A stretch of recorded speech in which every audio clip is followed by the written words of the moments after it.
Hi, I am Jeanne Schumacher. I am founder of the Weight Loss Advantage, where I help people to lose 50 to 100 pounds without dieting. You can find my website at www.weightlossadvantage.co. Couldn't get the com, so just co. And I want to introduce my partner in crime tonight. This is Dr. Debra Shapiro. She is a plant-based certified, she's a plant-based doctor, but she's also a board-certified gynecologist, OBGYN, check under the hood, that kind of person. And her website is www.anewviewoffood.com. And together, we live and learn the plant-based way. Dr. Shapiro and I are currently working on a program called the Pregnancy Advantage, where we're going to be helping ladies to become pregnant ready, as well as helping people who are having difficulty getting pregnant. So tonight's topic is menopause. We're continuing this conversation because, wow, it's a big one, right? First question is from, and it's not quite on menopause, but it's still under the hood territory. Lorraine Sire, who runs Plant-Based Tullahoma and is going on, she's going to become a nurse practitioner, and she and her daughter who's going to become a registered dietitian, they're going to start a wellness clinic in Tullahoma, Tennessee. So very excited about that.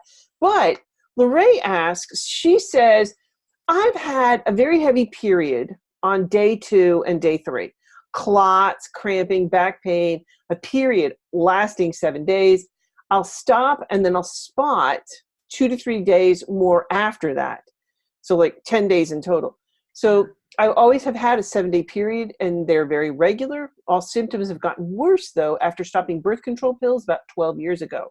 And she has really bad headaches the day before and the first day of her period, low back pain, sometimes hip pain down into her legs, moody. Hormones have been checked and are okay too. I'm premenopausal, but the pain and bleeding is bad for 2 days and I feel like crap. Is there anything you can suggest I can do to help? Before you jump in, I'm going to add my 2 cents in because I know you got a lot to say. But one of the things that I have found helpful is taking a roller ball with essential oils in it. And I make a 4% solution of eucalyptus and lavender.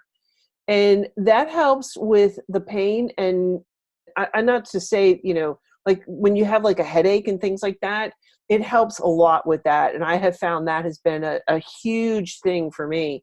So take it away, Dr. Debra. That's so interesting. I love your perspective because, I am a board certified OBGYN, a regular medical doctor. You might get a very different perspective from a naturopath if you spoke to one or an herbalist, but you're here and I'm here, so I'm going to be giving you and even though I'm going to be trying to give you my medical opinion about you, I still feel that you should go to your own clinician because actually you're not supposed to have bleeding that lasts longer than 10 days or lasts longer actually than 8 days. So it can be considered sort of dysfunctional uterine bleeding. And so I do think that if you are month after month having bleeding that goes on for close to 10 days, if it's more than 8 days, and if it's particularly heavy, I think you should get that really checked out. So the kind of things that we would be looking for, what you're telling me is that you actually are having 2 different sets of problems. You're having a problem with bleeding and pain, but you're also having PMS symptoms. So that's not just coming from the uterus, that's more hormonal. And so we have to think about looking for the causes of both, and there might be something that could cause both, but there might be something that's more likely to cause one problem more than the other. And also treatments might affect one group of symptoms more than they would affect the other. So I actually did also suffer from extremely heavy bleeding and terrible cramping and pain down my legs when I was younger, and birth control pills that suppress your cycle are a great boon to that, a great treatment for that. But so you're already doing a whole food plant-based diet, right? So if you're adding extra, right? So if you're adding extra flax that has the lignans that might reduce your level of estrogen, I know I had headaches and when I went off dairy, they got much better, but you're already doing that. So if you're already eating a high fiber with extra flax, whole plant food diet, then I don't think you're also watching out for those xenoestrogens, right? The estrogens from chemicals. So if you're doing all that, then I think we have to look at some other causes and some other ways of treating this. One thing that I was wondering is if you could have a polyp or a fibroid inside of your uterus. So thickened endometrial lining, it could be seen on ultrasound, that could be indicative of a little polyp, a little bleb of tissue. And that can cause a lot of bleeding, heavy bleeding, but also that spotting that you're having. And those can be removed. So that would be one cause, and also a little fibroid in there could also cause this prolonged heavy bleeding. You could also have something called adenomyosis. Adenomyosis is when the lining of the uterus implants into the muscle wall. And they can see this on ultrasound, because instead of, when you look at the wall of the uterus, instead of it looking homogeneous, like there's only one cell type, just muscle fibers, they would actually say that your myometrium was heterogeneous, that there were two different cell types, meaning that there would be some glands from the lining of the uterus implanted into the muscle. And that causes a big boggy uterus, heavy bleeding, and a lot of pain and cramping. Another cause of pain that could go down your leg might even be endometriosis. That's when the lining of the uterus actually implants outside of the uterus, on the tubes, on the uterosacral ligaments that are in the back of the uterus. It could be on the bowel, and this can cause a lot of pain. Although the pain with endometriosis usually occurs all month long. You might have very heavy or very painful periods, but also you do have pain with intercourse, for example. And you didn't mention pain at other times of the month. But adenomyosis or an endometrial polyp would definitely be sort of higher on my list of things that could be causing this heavy, prolonged, painful period with some extra spotting. But the PMS symptoms, that's something else. The PMS symptoms, the headache and the moodiness and all of that, that's really hormonal. And if you're doing everything you can do, birth control pills are what I know that could really suppress your cycles and take away the bleeding. If we know that there's nothing wrong, there's nothing bad, there's nothing that needs to be treated in some other way inside the uterus, then just being on birth control pills and seeing if that works again might not be a bad option. I'm not against birth control pills for these kinds of perimenopausal PMS symptoms and with abnormal bleeding, as long as you rule out a structural problem or something serious like hyperplasia. So too many cells built up that could be sort of a precursor to an endometrial cancer. Very unlikely, but still, it should be checked out if you're bleeding for more than 8 days. Good to know. Good to know. I'm glad I'm past that point, because don't miss that. Yeah, Just saying. Right. Exactly. Just saying. Oh my God. And it's funny because I don't even think about it anymore. You know? No, I don't either. But boy, it was such a big part of my life before. I bled. I had to sleep on it. I think I told you last time. I had to sleep on a towel. Yeah. Because on the first night, because my second day would just be so heavy, and I was told it, and I had excruciating cramps going down my legs. You know, I was never diagnosed with anything, but birth control pills just took care of it. And I really basically stayed on them until menopause. Wow. Yeah. Oh, for the pain of endometriosis, it looks like I've read that there were some studies that showed that seaweed helps. So those little nori snacks that you can buy, those little packages of nori snacks, or you can make your own so they don't have all the oil on them. You can just take a piece of nori and heat them up. They can help with the pain of endometriosis. Well, I just happen to have some. This is kombu that I ordered, and because I'm not a big fan of fishy taste. Right. You know, I never have been, never will. And this, you know, because I'm kind of concerned for me about my iodine. I'm concerned about that because I don't use salt at all, so there's no iodine there. Right. So I'm kind of concerned about my level of iodine. So I started getting some of this, and this was pretty amazing. And in terms of iodine, this has the highest amount of iodine. Yes. So you have to be careful with kombu, right? Because it's not like you can just pop it the way you do the nori. The nori, I think you have more of a range. You know, you can eat a bunch of nori snacks, but kombu is when I also had been putting a few strips of kombu in my beans in my Instant Pot and thinking I could just enjoy them. But you have to be very careful and not eat that much because kombu is very high in iodine and you don't want too much. But you do need some. So the other one to stay away from is hijiki, because that can have too much arsenic in it. So we don't recommend hijiki. The kelp also has a lot of iodine. So you could buy kelp powder and just use a little bit, like a sprinkle. Right. Do they tell you how much iodine is in that product? I only took a little piece, like about this much. I think you need like an inch. Really, I think you really need even less than that. Okay. Yeah. So and then I hydrated it and washed it out a little bit, and then added it to a dressing, just so that I could get some more iodine, because I'm kind of really concerned about my level of iodine. Right. Anyway. We need 150 micrograms of iodine a day. And there is an upper limit too, but 150 micrograms is what you need. And that's what pregnant women need also, or women who are going to be pregnant. This comes up later when we talk about soy and how people are always worried about soy being a goitrogen and being bad for your thyroid gland, but only in the presence of an iodine deficiency. So you do need enough iodine, but I'd be careful about things that might have too much. I was definitely, just putting a few strips of that in my beans and eating it, and that might be too much. Well, I'm just putting a little bit, some of that into a dressing, so I'm not, consuming it at one time. Exactly. So that's fine. So the nori is fine. The kelp powder, just a little sprinkle. Don't do hijiki. Is there another besides kombu and nori and kelp? Is there another? There might be another. Sea vegetable that's also fine, that's safe, and then of course iodized salt. If you can have some salt and you're not doing any, which is fine, but some people could just have a quarter of a teaspoon or half a teaspoon of iodized salt, and it's fine. Maria asks, "Hi Maria, hi. Glad you could join us." So this is kombu.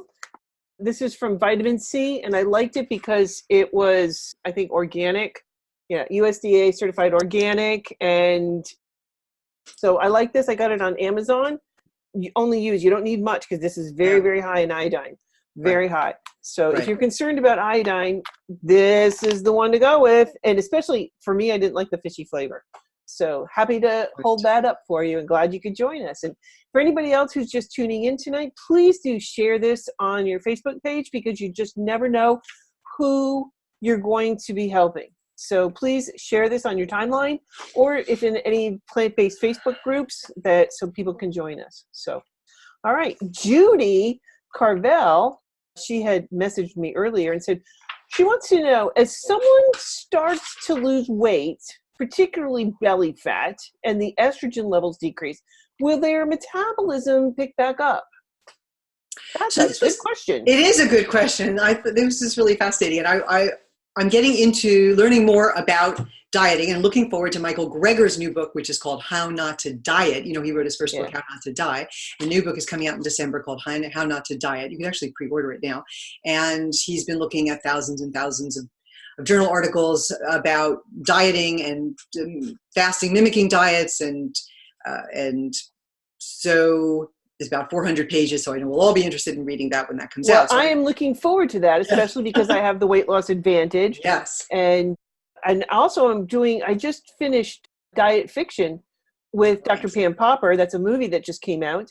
So that's a fabulous book. And it's a small book, but oh my gosh, so in depth. I mean, a lot of information, and Dr. Popper and I are going to be doing a series on that whenever I can get her to schedule some time. She's quite the busy woman.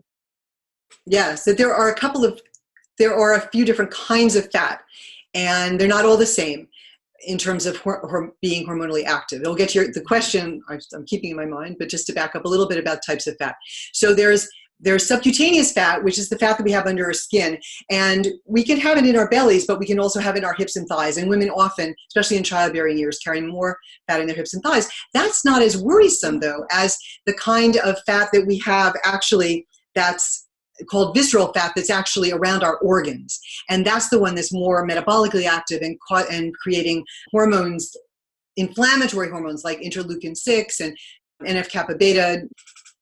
So this is the one that causes metabolic syndrome and can increase your risk of heart disease. And that's the one you really don't want to ever develop, is this visceral fat around your organs. There's also a third kind of fat, and that's called brown fat, adipose tissue, or BAT. We used to think that it was just active in babies to stay warm, because this is brown fat actually is burned. Calories are burned, create heat. But we actually do have brown fat a little bit here and here, and it is metabolically active. And you can actually burn calories using burning brown fat by taking in capsaicin or peppers or red peppers or jalapenos. And you can actually bump up your you're sort of fat burning that way.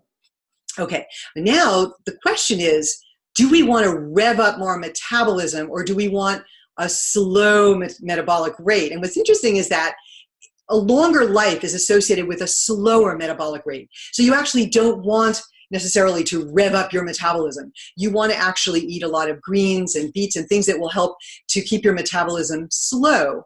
And we noticed that in all species, if you calorie restrict them, they will live a longer life. So instead of eating more calories and burning more calories, I'm not against exercise. Well, we can talk about exercise. We will talk about exercise. But this idea that we need to rev up our metabolism may not be exactly what you need to do. That being said, if you turn fat, as you lose fat, if you turn fat into muscle, let's say you're going to exercise and you're turning your belly fat, but you're turning it into a six-pack, then you're going to be burning more calories whenever you exercise. And that's good. So if you have more muscle, you'll be burning more calories. So then you can eat a little bit more. But in general, I think you might want to shift your thinking to more of a slow metabolism for longevity. And if you're having difficulty losing weight, one thing that Dr. Greger talked about, and I listened to he had one of his webinars recently on this, was about time-restricted eating. So not exactly fasting, but sort of like a fasting mimicking diet. It was the idea of only eating between a certain number of hours during the day. And let's say eating only between 8 and 10 hours a day from 7 to 5. And this is very different than people who skip breakfast and then sort of eat all night, which is what I used to do, right? Snacking all night long. It turns out that actually there's a difference between shifting your eating toward earlier in the day. So if you could have biggest meal is your breakfast, and then lunch is also a good size, and then very moderate, and then stop dinner and then stop eating earlier, that you could actually get past a dieting plateau that a lot of people do have. But we believe that if you eat a low fat, high nutrient density whole plant food diet, and keeping the high calorie density foods, the nuts and the seeds and the avocados to a minimum, that you will naturally reach your ideal weight. And if you do get to a plateau, did you have a plateau that you reached? Once or twice? Yes. Yes. Quite a few. How did you get past them? Dialing down caloric density.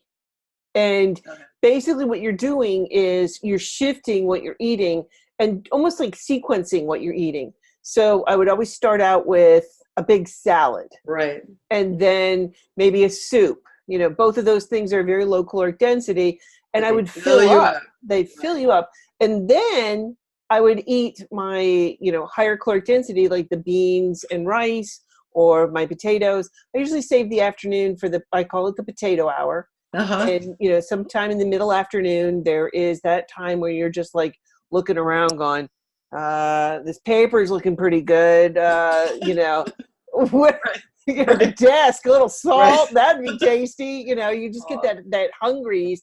And that's when you start circling around the vending machines. So, so I usually call it the potato hour. And so I'll take my potato and cut it up and put a little bit of sriracha sauce. And actually, I'm kind of excited. I didn't mean to talk about this, but I just happened to have it on my desk because I think I mentioned it. But I found this at, it's called 7 Barrels Sriracha Mango White Balsamic Vinegar. So I can only imagine trying some of that. I tasted it when I bought it. They had a taste testing thing. So these infused balsamic vinegars are just amazing. Yes. Sprinkle a little bit of that over a potato. Wow. Or my favorite is, of course, sriracha sauce. That just is, it's a vegetable sriracha that is amazing. It's by True Made Foods, I think. And nice. Fabulous. So I call that the potato hour. So that usually helps me to break the plateau and get down to the next level. So, because I've hit, each like 10-pound mark, that order, and you finally break that, and then you get into the next one, and then you're up, down, up, down, up, down, up, down, up, down, up, down. It's just, I mean, my fat and I have been together for a long time, and it doesn't want to give up the mothership. No, of course they don't know. We're built to hold on to our fat. I mean, that's how we are as humans, right? So my body's doing a good job. Right. Just saying. So you don't have to rev up your metabolism. You should strive to sort of have this slow burn so that you live a very long life. Very good. All right. I love this next question because, yeah, there's women out there who love to gloat that they never had menopause symptoms. And that may be the case for some of us, but the majority of women do have some issues as we move through these years. Why is there such a discrepancy? Right. Probably three things. So one is that having a hot flash is determined often genetically. And actually on chromosome 3, so this is all happening at the level of the brain, at the hypothalamus. And our brains they're cued into to changes in our temperature. And we usually just notice if our body temperature changes by about 0.4 degrees Celsius. But without estrogen, we actually become more acutely aware of even smaller changes in temperature. And so when we notice a small change, we start vasodilating and having we're trying to dissipate heat. So we vasodilate and we feel this warmth coming over our body, and then we sweat, and then we get chilled, and that's a hot flash. And it's actually determined genetically by some genes, like the one for a tachykinin B or tachykinin B receptor, or a neurokinin. And you can actually induce a hot flash by giving some people this neurokinin B. Why would you want to induce a hot flash? Well, experimentally, to see that's what causes it. The other thing is that if people are very heavy and they have this insulation, then it becomes harder for them also to dissipate heat, because the fat is insulation. So heavier people are going to have more hot flashes. And then the other idea I know that was floating around for a long time is that people from certain cultures, like the Japanese, that they didn't experience any hot flashes. But recently I've been reading that they actually don't know if that's true, that maybe certain cultures, Chinese or Japanese, are just not as comfortable expressing their concern about hot flashes as much as other cultures. And so it may not be that they don't experience them, but they don't really like to complain about them as much. So that could be it. But that's what I've heard also. Just a comfort level with talking about a symptom like that is different from culture to culture. But it is genetically determined, and then also can be worse if you're heavy. So okay, that is a big difference. And I was very grateful because I was plant-based. By the time I started going through, I was just transitioning as I was going through perimenopause and transitioning to plant-based lifestyle. So my menopause, and I think that's also something else, as you go through menopause, if you're plant-based, you're not going to have as I think, as severe symptoms. But yes, we'll talk more about what soy can do for menopausal symptoms, for hot flashes. And it's possible, and I don't know, this is an idea in certain cultures where people grow up eating soy from a very young age and don't have the dairy but have soy instead. Does that do something to the gene, like through epigenetics? Does that methylate this gene so there's less expression of the neurokinin, right? So there's less expression of these genes. So I think that's certainly possible. And then if they have children, because that's how epigenetics works. If you change the gene expression in one generation through, let's say, what you're eating before you reproduce, then you'll give those genes to the next generation. So maybe that is one reason. We know that actually, if you want to reduce the risk of breast cancer for older women, you have to start feeding them soy when they're young. It's interesting. I mean, I didn't really know that, and I did a little more research about that, but we can talk about it later with soy. But it's not like you can at 40 decide that you're going to start having a lot of soy and that's going to really significantly reduce your risk of breast cancer. It's not going to work. But it's not going to be the same as if you started between 5 and 9.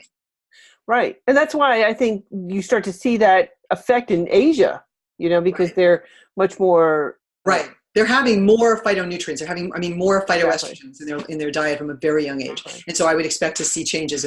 But I don't know for sure if the tachykinin B or the neurokinin genes are actually affected and change and their expression. That would be a fascinating study to do, to see if there's to do with heat maps, the way Dr.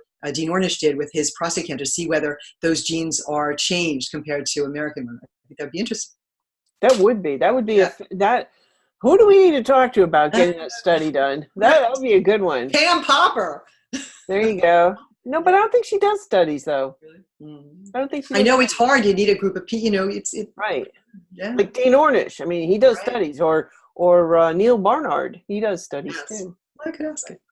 Yeah. Anyway, why are hot flashes seem worse during the night? I mean, interfering with sleep. I mean, I think that's Right. one of the biggest, the toughest ones. Right. So the question is the hot flash actually interfering with your sleep, which it may very well be, or is it just that the lack of estrogen keeps you from getting into this REM sleep, which you need? So there is a direct effect of the lack of estrogen and affecting your sleep cycles. So that's one thing. But I think during the day, you can tell, and I know that what I was able to tell very quickly when something was starting, and I would just whip off a layer, right? I always had a little tank top, and then I had a shirt over it when I was going through menopause. So I would always be able to just take something off, and then I'd be able to put it back on, or I'd put a little fan, or I'd have a wet washcloth. But when you're sleeping, then all of a sudden you are just sweating, and you wake up when it's full blown, it's on you. And so I don't think you get enough time to make these changes. Also, I'm vegan now, but when I was going through menopause, I still was sleeping under feathers, and feathers you get really warm under down. So we got rid of all of that, of course, when I went vegan. But I think it's better not to be warm. And so you can. Someone was saying might be another. Oh, and I think the next question was, what can we do? Right. So what can I do to get a good night's sleep? Right. So there are cooling pillows. I know I bought one, and that stay cool. And if they get warm under you, you can just turn them over and it'll be cool again. And there's also, I think, cooling blankets and cool sheets and things that just keep their temperature instead of getting really hot. And I remember, and now with global warming, I mean, it's so hot, but I would have a bowl of ice water by my bed with a washcloth, and I would just put it on me, on my head or on my neck or on my chest with the fan going. And that's how I stayed cool when it was really bad. Well, that's also the evaporation with the fan. You know, that's wicking away the heat from your body. Right. So, right. So that's a smart idea. It's like you're a doctor or something. I don't know. A mother of invention, right? Necessity. Right? Mother of invention. No, I mean, that's a good one. Good. I didn't think, I would not have thought about that one. I mean, No, I definitely remember a cold washcloth on my chest with the fan going. It was the only way I could really go to sleep. Wow. That's a good one. But there are people who are miserable. There are people who are soaking their bedclothes multiple times a night. And for those people, I say, if you're low risk for heart disease and you're close to you're close to 50, and you try this soy and black cohosh, blah, blah, blah, I would try hormone replacement therapy for a short time, because I think the benefits outweigh the risks. But we can talk about that another time. Okay. Well, are there any health benefits or reasons for the hot flashes? Like a fever would kill a virus or bacteria. Right. I mean, that's a whole nother conversation, about why we have fevers and whatnot. And we're doing things like giving people ibuprofen anyway, that's a whole other conversation. But is there any health benefits to the hot flashes? I mean, what's the point of it?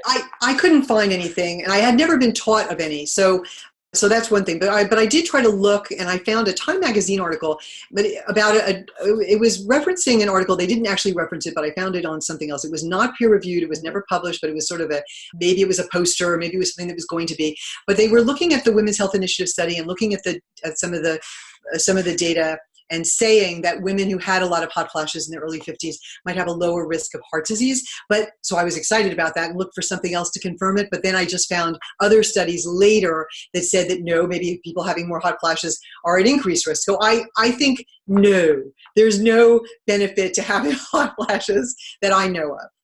It's just your system has gone wonky.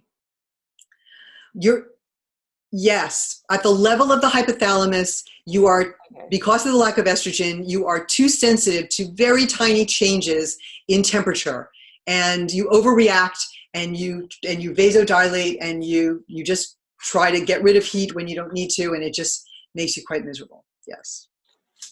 The one or two, the ones that I remember vividly, yeah. That wetness, the whole pillow being wet, and yeah. Well, and another thing that happens too is you're starting to lose weight. I mean, apart from menopause, you're starting to lose weight. And one of the things that you start to release is a lot of toxins. Mm-hmm. And one of the toxins is parabens. And parabens mimic estrogen. So I remember Nancy Matthews was telling me about, she had a as she was losing weight, we were doing like to these 10-day challenges. So we were definitely, burning fat. And she had gotten up, she'd passed menopause completely. So all done with the hot flashes, everything were good. She went to sleep and soaked the bed.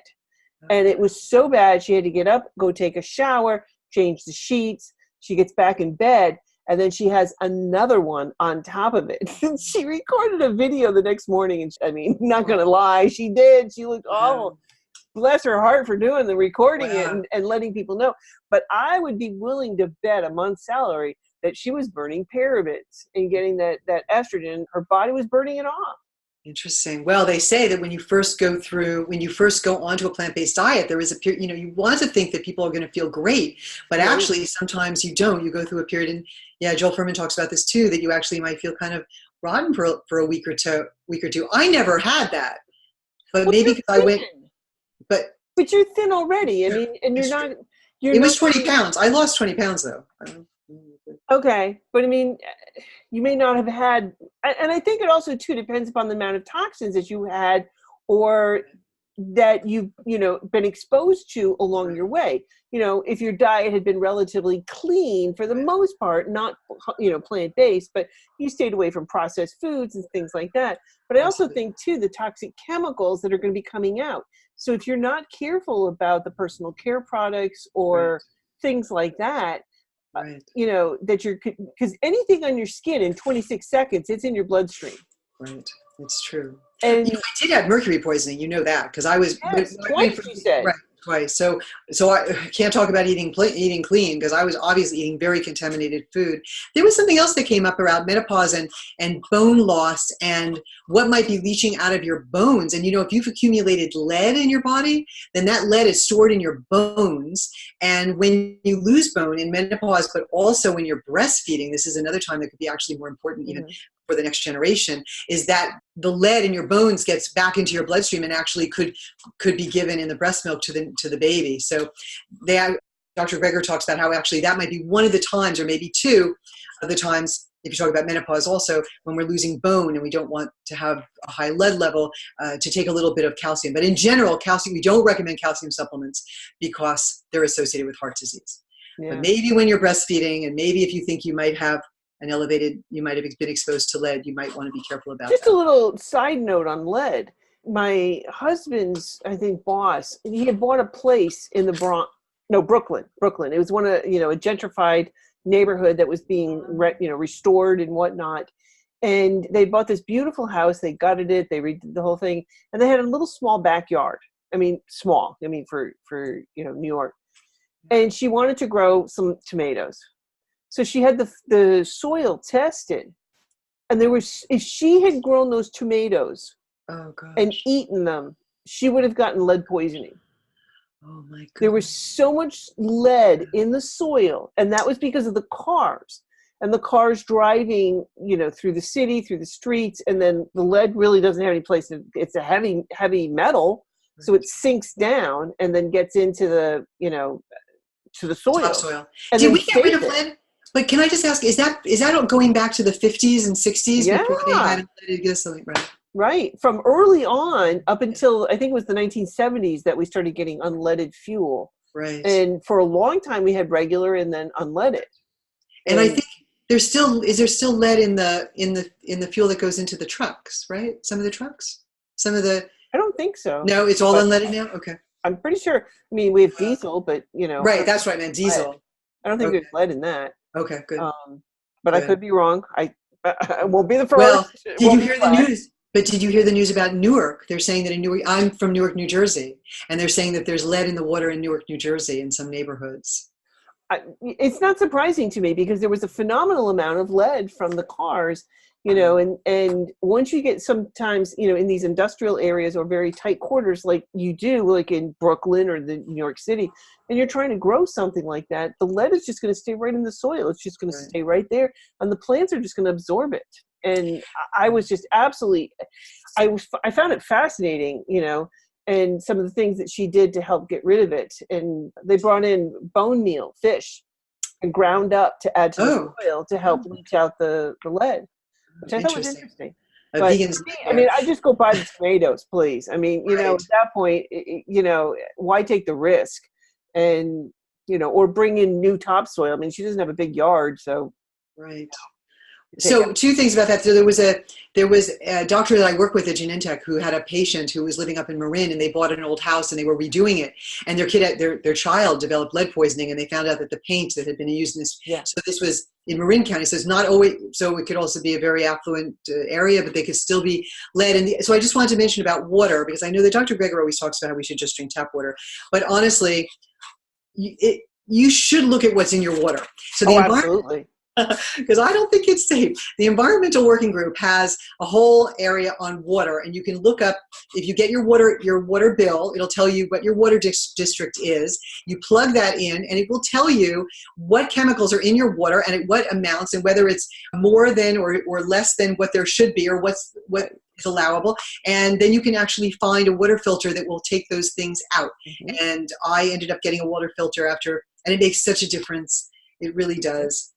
Well, I have a 4-stage filtration system on mine, and then mine goes up through, after that, it goes up to a Kangen, an Agic machine, and that's an ionizer. So it breaks the water molecule apart into the you know, acid base, and it separates it. So you can change the pH of your water with a touch of a button. It's just amazing. What are you, a chemistry professor? I know. It's like I studied you teach this stuff. You know? Anyway. I love you. All right. So how long do hot flashes typically last, and what can you do to minimize them or manage them? Will they ever stop? Right. Wow. What's interesting is that for some women, they really last a very long time. They can last 20 years, but in general, it's about 20 years? But mostly it's 10 to 12. It's still a long time. It's still a long time. Yeah. So managing is really the best thing. And so we talked about wearing layers. You should always have something that you can take off and just have something very light underneath. Just know that you're going to be hot. So you need to wear a tank top and then something that you could put over it when you get chilly again. But you always need layers. And then sometimes people wear fans. You know, they have the little fans that you can get if you need that. Sometimes people find that there are foods that trigger it. Alcohol. Oh, I remember. You'd think you're enjoying a little bit of wine, and then boom, that night would be a hot flash. Or caffeine, or peppery food, or something hot food. Not hot heated, but hot with spices. Spicy food can also, for some people. And then soy might help. So whole soy foods can actually help, and hormone replacement therapy can help. And there are other non-hormonal treatments that can help, like, for example, black cohosh. The downside of black cohosh, which is an herb, is that it can cause liver damage. I have given it, lots of people have tried it, it's over the counter, but in rare cases it can cause some liver issues, so we be careful. Also, some SSRIs like Paxil is approved for, this is a selective serotonin reuptake inhibitor, it is approved for the management of menopausal symptoms of hot flashes and night sweats. But I think we talked about the cooling pillow and not being under, you know, having very light blankets and having blankets that are approved for menopause that try to keep their temperature. That's what I would do. And then hormone replacement therapy. If you're totally miserable, you have to think about your quality of life.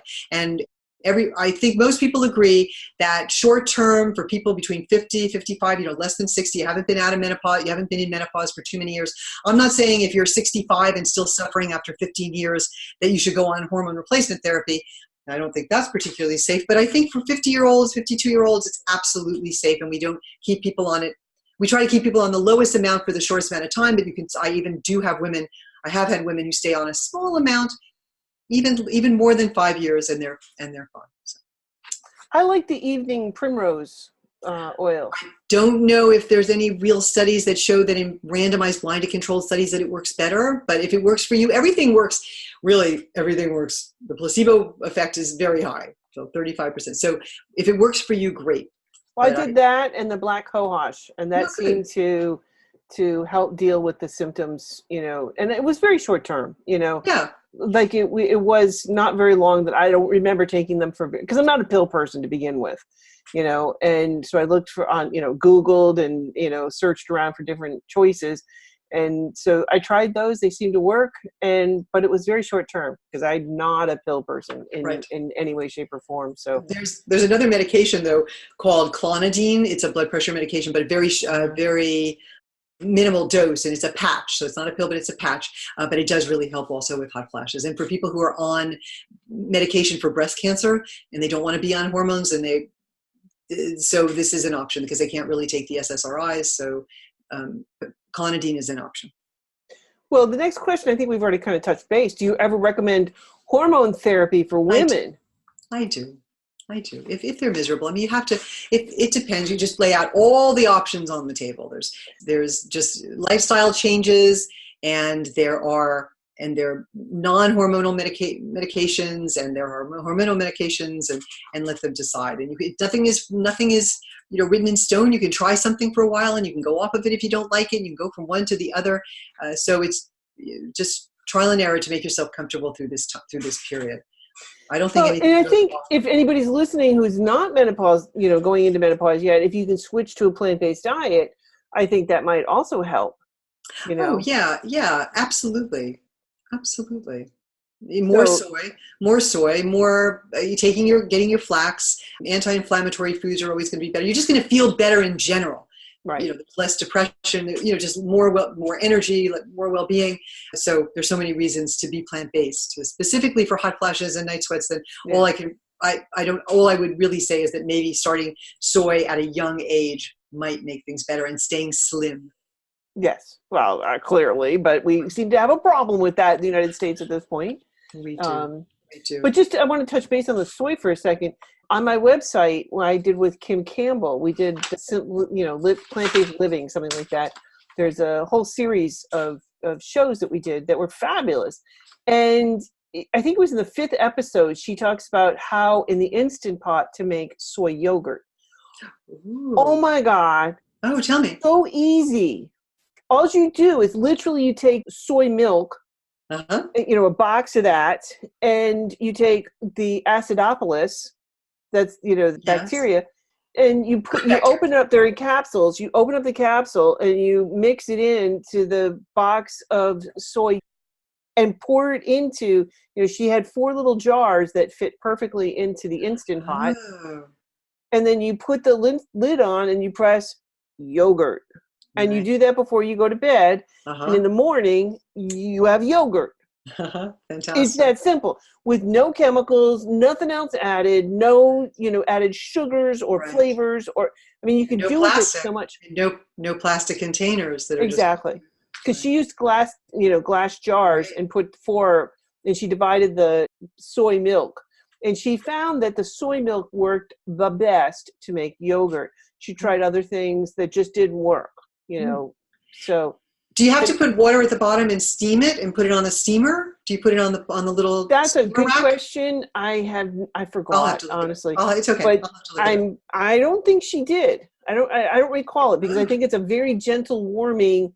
You're just increasing the temperature enough so that the bacteria starts to grow and it thickens. And in the 8th show, I believe it is, she shows how you can take the yogurt. And there's a couple ways you can do it. And she just comes up with all this stuff, honestly. She is amazing. Oh, my God. Her and her husband, Nelson, just incredible people. And she shows how you can drip it out, the liquid, so that you stay with the thickness. And it depends on how thick you leave it. It could be almost like a sour cream consistency. Using it, also just the yogurt as well, adds a very nice creaminess to a variety of dishes. So, is that putting it through a cheesecloth or no? It's kind of like a cheesecloth thing, but she found a little container that you just stack the yogurt on, and it sits in the refrigerator and just drips through, and it catches in the container. She found that container, and there was something else she did. I think just showing I don't know. She shows in the video. Go to Simply Plant-Based. Yeah. Scroll down in the videos. So my father, long time ago, used to make his own yogurt. He would just take a scoop of his last batch, put it in a big yogurt container with he probably used non-fat milk. And then he just stuck it into the oven with the pilot light on. And by the next morning, we had yogurt. We had the whole thing filled with yogurt. Yeah. Same thing. I mean, you're just doing it in an Instant Pot. Right. But yeah, obviously we're not doing dairy, but same concept, but it's really great, and I think I need to start incorporating that more into my life, especially because of the probiotics, Right. Yeah. So, Right. Alrighty, moving on to the next one question. Yes. What can women use daily to help with vaginal dryness? So this is a good menopause question. So vaginal dryness is usually noticed by women after they've been without estrogen for about 5 years. I don't think it's anything that people notice when they're 50 or 51. But by the time they get to be about 55, 56, 57, then you may notice. And you might notice it just when you're bathing, that you get a little bit of soap too close on the inside of your labia and all of a sudden it feels terrible. Or you might just notice really walking around that it feels a little sandpapery. Or you might notice that when you're having relations that include penetration, or not even penetration, but any kind of touching, that it just doesn't feel the same. So there are vaginal moisturizers. You can just use coconut oil. You can use olive oil. You can use mineral oil. But I would use coconut oil. Okay, I know mineral oil is petroleum. So I would stick to coconut. I like coconut oil. I think coconut oil is that's better than taking it in your mouth. Put it on your vagina. And there are no, I'm sorry, but the oils just are too messy. Just too messy. Okay. So there are, well, what do you use? I mean, you can also. I just happen to have this right here. Yes, and there are this is vaginal called moisturizers. Sliquid Organics. I don't know. I love the name. I mean, please, come on. Sliquid. Okay. Liquid. It's Sliquid Organics Natural Gel. It's 95% organic, glycerin and paraben free, natural, intimate lubricant. But I liked it because it said vegan ingredients, basically aloe, agar, guar gum, vitamin E, hibiscus extract, just green tea. I mean, it's pretty clean, stuff. Okay. So I'm kind of liking this. So this is a lubricant. So this is different. I know, than but moisturizer. That's true. I don't know. You could try it, but moisturizer is something that you can use all the time, anytime. And right. Astroglide as a moisturizer. It's different than their lubricant. The lubricants are used for sex, but you might be able to use that. You might be able to use it, but there are two separate things. There are moisturizers and there are lubricants. Sexual. Okay. Well, just along the oil kind of concept there is Pure Haven Essentials it's called Mom Balm, which is the best. Oh my gosh. Any place where you would have used something thick like that, like a Vaseline or, something along that, like the oils like that. And this is fabulous. And it's for the mothers, like pregnant mothers who are lactating, where you get cracked and painful nipples. That's what they sell it for. They call it the Mom Balm. But any place that you would have used something like a thick, like Vaseline kind of thing. Right. And I know a lot of women we're using lanolin. And if you're vegan, you don't want to use lanolin because it comes from wool. So this is a great idea. So Mom Balm. Okay, Mom Balm does contain beeswax. So, it depends where you draw the line. I'm okay. Okay, don't start sending me hate mail or whatever, but I'm okay with bees. I understand about bees, and I'm not trying to defend it, but I'm not hurting the bees. We do the best we can. If that's the worst thing I do on this planet, I'm doing good. Remember, it's plant-based, not plant-perfect. So exactly. Right. So you try and find things that work for you. So I didn't make that up. That was from Esselstyn. That's from his wife. She's so wonderful. Oh my God, the whole family is just amazing. I mean, I was very blessed to be able to go, and they're not doing it anymore. They had the plant stock. They're not doing it anymore. Well, not at the farm. They have it like the movie Forks Over Knives. They had the Esselstyn farm, which has been in the family since the 1600s. Wow. I mean, it's crazy. Yeah. Anyway, beautiful. Oh my God, it was so gorgeous up in upstate New York. And it was a beautiful location, and I'm just so sad that they're not doing it anymore. I really am. So they're doing it. The last year they did in North Carolina. I don't know where they're doing it this year, but I was very blessed to be able to go to their farm. Yeah. Okay. So do women typically experience more UTIs during and after menopause? Why? Before you jump into this one, holy moly, UTIs. I had never had one my whole life until I hit menopause.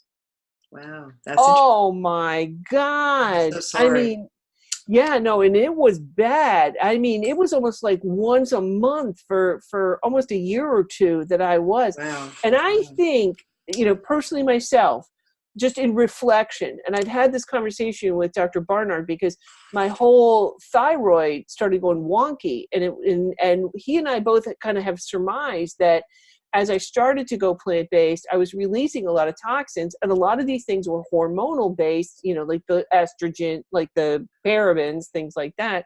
Right. And I think those were having some huge impacts, on me, on my system, on, just honestly, oh my God. And I went to go see a OBGYN who is also a urologist. And she said almost her entire practice was women like me in my age group and in the middle of starting menopause, never having UTIs in their life.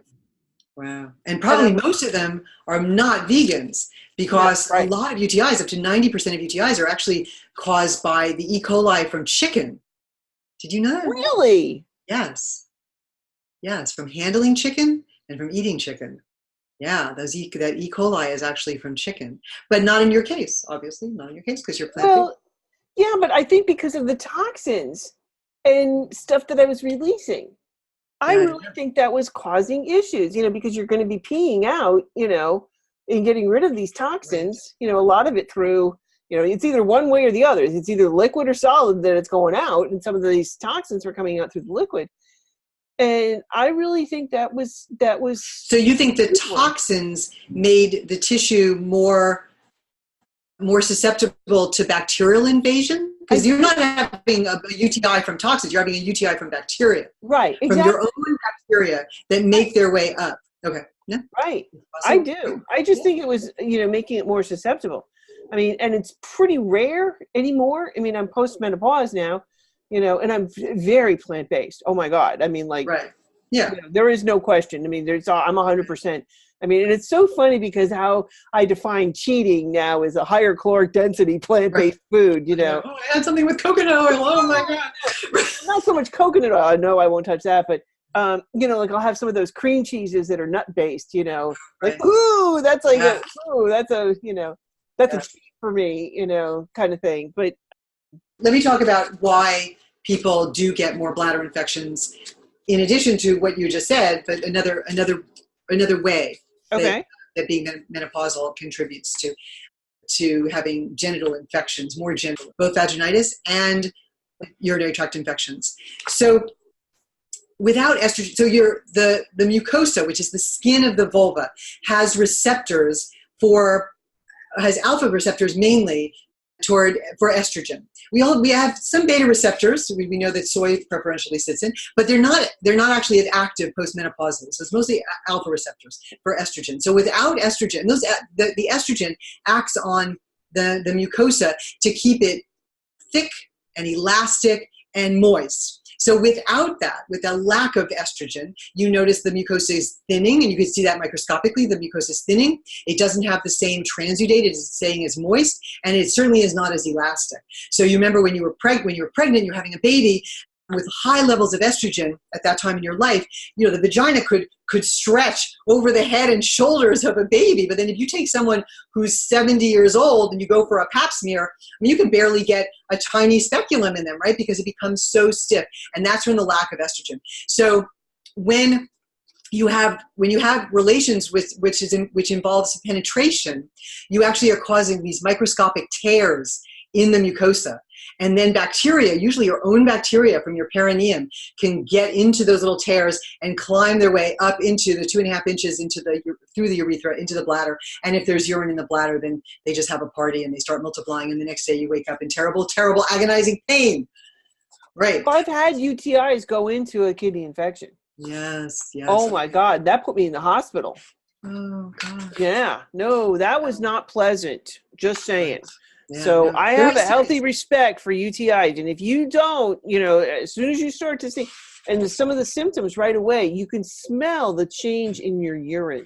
That was my number one key. As soon as I could smell that, and some of the things that I could do was to increase the amount of liquids that I was drinking. I mean, like super amount, and cranberry juice, with no sugar, and just, I remember I was on the road with my husband. We were traveling, and I started to smell it, and I was like, oh. So I made my husband go to the grocery store, and I just started, chugging cranberry juice. I mean, just like that was, and it was, I was able to flush it out, Good. That's great. That's great. So I do tell people there are a few things that you can do to try to prevent a bladder infection, especially in relation to intercourse, right? So one, use a lubricant. Make sure that you're minimizing the amount of trauma to the tissues. Right. So if it hurts, stop doing it, but definitely try to minimize the trauma to the tissue. I would always bathe before, because remember, these bacteria mostly live on your perineum. So I know it doesn't seem that spontaneous, but if you could just even take a washcloth, but just sort of wash the perineum or clean before, and then pee before. So you're not already having intercourse with a full bladder. And then get up and pee afterwards. So you any little bacteria that are starting to climb up, you're going to flush them down, and then drink another big glass of water. So within another hour or so, you're going to pee again. And I think that will significantly reduce the bladder infections. If they keep going, then sometimes people even have to take an antibiotic. They used to think that, I know every time I did, but they used to think that cranberry capsules and cranberries really did help, but I'm not sure that it's really played out. But again, if it worked for you, great. Acidifying the urine is not a bad thing. That's fine. Let's just talk a little bit about vaginitis, because that's also something that's affected by the change it's called urogenital atrophy. So a lack of estrogen. So the pH in the vagina changes. It used to be less than 4.5, but without estrogen, it starts to climb. And that means that your whole microbiome in your vagina is different. So instead of having mostly lactobacilli, we were talking about the same with yogurt, instead of having lactobacilli being the predominant bacteria in your vagina, which is a good bacteria to have, you would have these other bacteria like bacterial vaginalis and mobiluncus, and these are bacteria that create amines, and they have a fishy odor. So it's more common to get a bacterial infection called bacterial vaginosis, which you can sometimes smell even when you're in a public bathroom and there's just this fishy odor, and you just know that somebody has BV, right? It's not sexually transmitted. You can just get it because of an imbalance in the kinds of bacteria that you should have in your vagina. So, because we have a transudate, right, that has glycogen, and the yeast eat the glycogen from the vaginal walls, and then the bacteria eat the yeast. And it should all sort of be in harmony. Not too much glycogen, you don't want to have diabetes, right? Not too much glycogen, not too much yeast, not too much of the bad bacteria. So what can you do to try to keep your microbiome healthy? A plant-based diet. So absolutely. So we definitely see less BV when people are on a plant-based diet. And they actually have even made these suppositories of vitamin C, which they've used experimentally, yes, vitamin C suppositories, to help with BV, to treat BV, and it works, but we don't have them, they're not out on the market yet.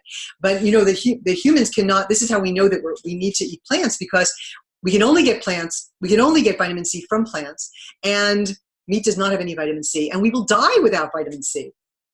So, well, they used to call the British limeys. Limeys, because otherwise you would die from scurvy if you went on a long long boat ride and you didn't have any vitamin C, so they would put limes on the road. But you could also get vitamin C from greens, so any vegetables and lots of fruit. So, of course. So change your diet to a plant-based diet, and you will notice that your vagina smells better. Okay, going on to that, I think it's keto when you go into ketosis. Mm-hmm. Or is it paleo? No, I think it's called the paleo crotch. And right. We talked about that. Right. Yeah. I don't think we did. We mentioned it. Keto. It was an alliteration. It was keto crotch. Keto crotch. Okay. So what makes that smell so bad? No, I don't know, but I know that when you're in ketosis, your mouth, you're making these ketones, and they smell that you have bad breath. Yeah. So I would think, really, it's just not a way to be. Not to mention, it's not good for the environment and the animals. Oh my God, please. Right. But paleo. Oh my gosh. They said, if everyone ate paleo now with the population now, if everyone decided to eat paleo, we would need a second Earth to grow all the grain. No, we don't. I don't have. We don't have one. Okay. We still have a bunch of questions, so I think we'll have to come back and continue on with these questions, because we still haven't gotten through. Oh, we didn't talk about soy. Oh, for next time. For next time. Okay. And if anybody has questions out there, You can message Dr. Debra Shapiro and myself, Jeanne Schumacher. You can reach her at A New View of Food is her website. Yep. And you can contact her there. You also have a Facebook page, right? I do, A New View of Food. New View of Food. Yeah. And then Simply Plant-Based on this Facebook page. Also Plant-Based Westchester or Plant-Based Cape Cod. Either one, you can reach me there. You know, and just let us know what your questions are. We're happy to dive into them and go on, you know, and especially when we go live. But also, too, if you would share this, we do appreciate anybody who shares this onto their timeline, because you never know who you're going to help or who's going to see it along the way. So, and we hope that's all we want to do is just help people. And I hope it was helpful. I hope it was helpful. I hope people enjoyed it. Well, I always learn something from you. I always learn something from you. These products, that was really cool about the Mom's Balm. Was that Mom Balm. Oh my God. Really good stuff. Fantastic. The whole product line is amazing. You know, Pure Haven Essentials. They're absolutely incredible. So if anybody has any questions about those, because that's all I use. I mean, they have cleaning products. They have, you know, face, body, shampoo, deodorant, toothpaste. The whole product line is non-toxic. And I would say about 85% of it, 90% of it is vegan. You know, they do use beeswax as the base instead of like mineral oil or coconut oil. They use beeswax as the base. So, you know, and I can tell you which ones do use that or not. But yeah, but they're amazing stuff. They're really, really good products, I have to say. So anyway, so we're going to come back, and we'll come back for part 3 of menopause. So if you have more questions about menopause, and then we're going to start to jump into some other female topics. So because menopause, such a great time. I'm sorry we didn't get to finish, but it's really a freeing time, and I want people to feel really good about it. Do you know that there are only 5 species? There are only 5 species that spend a significant amount of their life outside of being able to reproduce, and it's 4 cetaceans and us. And it would be actually, if any of you are biologists and have an idea of why that much might be, I'd be interested. But it is fascinating. I mean, I don't know why. Just humans and whales. 4 species, yes, including narwhals and yes. So they're whales. Ones, yeah. Narwhals and killer whales and a few others, yes. All right. Interesting, and I hope that you and I both continue a long life post-menopausal. Yes. So, because I'm telling you, it's the best. It really is. Girls, if you can survive it, just wait. There's a light at the end of the tunnel. It's coming, baby. So we'll jump into more questions, and if you have any more questions, please send us your questions. We're happy to jump in on them. Do another one coming up soon. We'll post the date on here for our next one. So thank you. All right. Thank you so much for having me. Thank you. So great to talk to you always. Always. Bye, Jeanne. You're great. Good night. Bye. Bye-bye, everyone. Bye-bye.